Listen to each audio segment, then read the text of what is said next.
bentuk-bentuk orang Islam.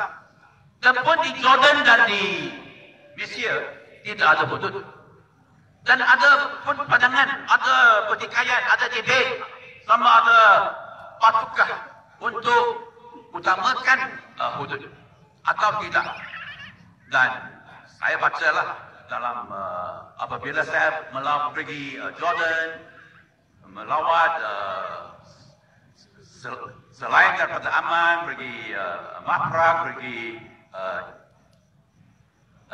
Karak, Ibil, dan baca bahawa adalah sarjana-sarjana dan ustaz-ustaz, ulama-ulama Islam ada berpendapat bahawa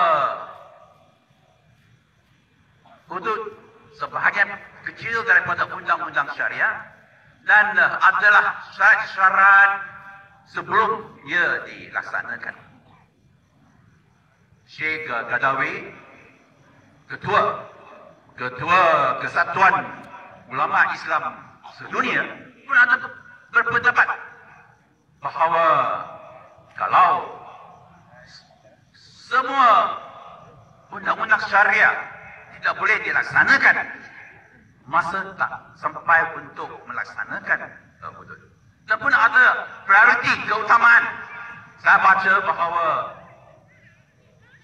kalau mau melaksanakan hudud, perlulah ada syarat-syarat di mana basic needs, keperluan pokok semacam kerjaan, Liguain camoh agama pasal hudud. Boleh dengar lah weh. Perumahan, semacam kesihatan dan transport, lain-lain, semua dibekalkan, keselamatan, semua diberikan sebelum kewajipan, hak-hak diberikan sebelum kewajipan ditentukan. Itu bukan saya kata, apa saya baca di Jordan dan di Mesir.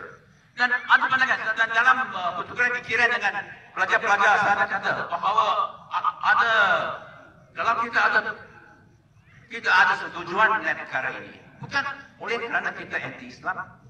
Adakah masalah di Jordan, di Mesir, masalah anti-Islam? Bukan. Tetapi mengenai sama ada sesuai tak sesuai.